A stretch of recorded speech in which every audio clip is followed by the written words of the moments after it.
Demi Allah saya katakan, rizki tidak akan berkurang. Sifatnya diberikan sesuai dengan pas kebutuhan kita, sesuai dengan maslahat kehidupan kita. Misal, si fulan rizkinya 1 miliar, yang satu 1 triliun. Lihat sini, baik yang ini ataupun yang ini, ketika Allah berikan, itu bukan ingin menunjukkan si fulan sedikit, yang lain banyak, bukan. Tapi untuk menjelaskan kepada hambanya, walladzi qaddara fahada. Allah yang telah menetapkan semua ukuran kehidupan, yang dengan itu memberi petunjuk kepada hambanya, itu yang paling maslahat yang bisa ia gunakan. Yang ini diberikan 1 miliar, karena dengan satu bekal 1 miliar ini, itulah peluang dia lebih dekat kepada Allah subhanahu wa ta'ala. Karena dia diberikan kelebihan yang lain untuk mendekat kepada Allah, lebih dibandingkan dengan harta benda. Ada yang diberikan tenaga, memang cuma 1 miliar, sebulan didapatkannya 1 juta, kadang 500 ribu, kadang-kadang meningkat 10 juta, dia merasakan dari sisi yang tidak terduga, tapi tenaganya banyak untuk bangun tahajud, dia bisa mengalahkan nonton bola, dia bisa mengalahkan hal-hal yang lain, dia hindari begadang, dipakai tahajud, orang datang ke masjid saat adzan, ternyata yang adzan dia. Yang ini beda, tenaganya belum terarah untuk bisa memaksimalkan tahajud, puasanya belum konsisten, azan belum mampu dilakukan, maka Allah berikan peluang untuk menyusul amalan yang lainnya dengan pendekatan harta benda. Diberikanlah kemudian kelebihan dibandingkan dengan yang ini dari sisi harta materinya. Apa motivasinya? Bukan untuk menegaskan status sebagai orang kaya, kalla, bukan itu maksudnya. Kalau cuma kaya, Allah sudah tunjukkan di masa lalu, ada yang lebih kaya, namanya Qarun. Qarun, saking kayanya, sampai sekarang melewati masanya, itu masih diburu peninggalan hartanya. Akhi mau kemana? Samudra Hindia. Ngapain? Cari harta Qarun. Yang dicari, harta Qarun. Dan belum pernah ditemukan ada orang mencari harta selain Qarun. Tidak ditemukan. Tapi Qarun salah jalan. Dia gunakan hartanya hanya untuk sekadar berbangga. Dan diabadikan kisah itu dalam Al-Quran. Bukan untuk menjadi kisah yang kemudian banyak dikenang dan disampaikan atau bahkan didongengkan. Allah ingin memberikan gambaran bahwa sudah pernah terjadi orang kaya sombong. Dan hasilnya mengecewakan. Quran surah ke-28 ayat 76 sampai dengan 77-nya. Inna Qaruna kana min qaumi Musa fabagha alaihim. Qarun itu hidup di zamannya Musa. Maka dia sombong dengan anugerah Allah. Bagha ala itu sombong dengan harta. Kalau togha itu sombong dengan kedudukan. Makanya ketika Fir'aun sombong disebut togha. Idhab ila Fir'auna innahu togha, bukan bagha. Tapi Qarun disebut bagha. Inna Qaruna kana min qaumi Musa fabagha alaihim.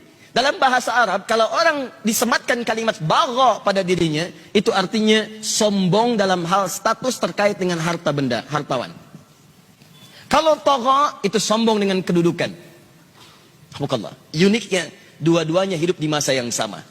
Penguasa zalim berpartner dengan pengusaha gelap. Jadi. Dan hikmahnya selalu begitu. Awas, tapi yang paling menarik, dia sombong. Apa yang disombongkan? Wa inna mafatihahu latanu bil usbah. Sungguh kunci-kunci brankasnya saja. Brankas dia punya gudang. Antum sekarang brankas paling segini, brankas dia gudang. Kuncinya saja itu dipikul oleh bodyguardnya, betapa sulit dan beratnya. Jadi kalau dia jalan kemana-mana, yang dibawa itu cuma kunci brankasnya. Di belakang ada bodyguard. Ngangkat. Dan dia tunjukkan pada orang, ini saya nih. Ini kunci brankas saya. Masya Allah. Mau nyuri, nyuri aja. Ini aja ngambil kuncinya berat. Qarun. Jalan seperti itu. Saya tanya pada anda ya. Kalau anda punya brankas satu, kuncinya akan anda publikasikan atau anda sembunyikan? Saya belum pernah temukan ada orang beli brankas satu, kemudian dia kuncinya dipublish. Ceklik, kunci brankas saya. Cari masalah. Cari masalah. Jadi kalau anda belum pernah sekaya Qarun, nggak usah ikutan sombong. Tidak usah ikutan sombong. Anda telat. Telat, terlambat, kesiangan, kepagian, kemalaman. Dan keterlaluan. Karena apa yang anda sombongkan lebih kecil dibandingkan apa yang dimiliki Qarun yang Allah titipkan kepadanya. Jadi kalau harta anda nggak seberapa dibandingkan Qarun, nggak usah ikutan sombong. Anda ketinggalan. Kalau ada orang kaya lewat ITB sombong, berdiri di depan anda, sampaikan, maaf Pak, Bapak telat. Selesai. Udah. Dihancurkan oleh Allah, fakhassafna, kami tenggelamkan semuanya dengan harta-hartanya. Tapi kemudian turun kaidah, wabtaghi fima atakallahu daral akhirah wa la tansa nasibaka minad dunya. Saya titipkan harta ini terlihat seperti lebih, tapi sesungguhnya kata Allah, harta ini saya titipkan untuk mencari kemuliaan akhirat yang tidak bisa kamu kejar dengan potensi yang lainnya. Jadi Anda pulang ke rumah, coba lihat titipan mana yang Allah titipkan kepada kita secara dominan. Ada yang kedudukan, pakai kedudukan itu untuk beramal. Sebelum itu ditukar. Karena kaidah kedudukan tidak abadi. Buka Quran surah ketiga, Ali Imran. Dari ayat 26 sampai 27-nya. Qulillahumma malikal mulki tu'til mulka man tasha wa tanzi'u mulka mimman tasha. Anda yang sekarang misalnya jadi rektor, ada yang misalnya bupati, wali kota, macam-macam. Sepanjang melekat kedudukan itu titipan. Supaya Anda bisa beramal dengan kedudukan itu. Sebab itu peluang, kalau sudah nggak ada lagi, peluang itu terhapus dari diri Anda.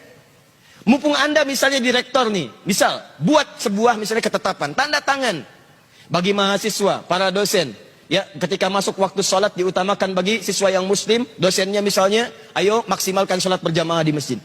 Anda tuliskan, bubuhkan tanda tangan. Begitu ada orang-orang yang ke masjid karena melihat surat dengan tanda tangan Anda, setiap orang yang ke masjid Anda mendapatkan bagian pahalanya. Dan saya katakan kepada Anda, orang ke masjid itu bukan cuma sholat, datang. Dia berdoa. Sholat 2 rakaat ada pahalanya. Duduk i'tikaf ada pahalanya. Baca Al-Quran setiap hurufnya ada pahalanya. Dan ketika dia berangkat karena tanda tangan Anda, karena informasi dari Anda, maka berapa pahala yang Anda dapatkan dalam kehidupan di muka bumi. Jabatan selesai. Begitu selesai, Anda pensiun, selesai. Tapi ada yang abadi yang ketika Anda bawa ke hadapan Allah, itu yang Anda banggakan di hadapan Allah Subhanahu wa ta'ala.